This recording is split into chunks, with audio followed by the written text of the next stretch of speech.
Tilen Artač je Stranger na telefonu. Molim? Salam aleikum.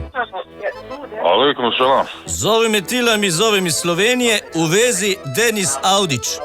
Da li ga znate? Denis Avdić, da. Kako je vam bila kao mali? Kako je bila? Bila dobra. Dobro je mama bio. Šta je bilo? Počnem se ga najviše sjećate, ajde, zanima nas. Zovemo iz Radija Ena. Da li je on bio mali hajvan? Bosanski hajvan, jel? Nije. Bio je mali šeitan. To me, ja rabi, majko draga, nisam znao. Da li on dolazi još do Borovca?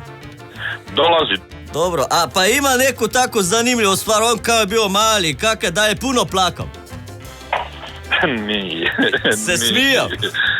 Nije, jest, uvijek je bio nasmijan velio. Da.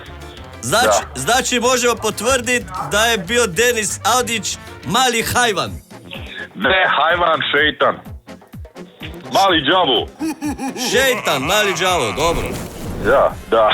Mali... A hajvan je životinja. A hajvan je... Domaća životinja. Domaća životinja.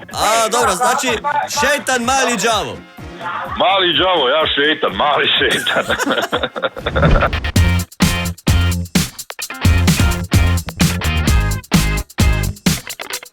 A ja, čakaš da rečem? A ja, veš kaj sem ti hotel povedati?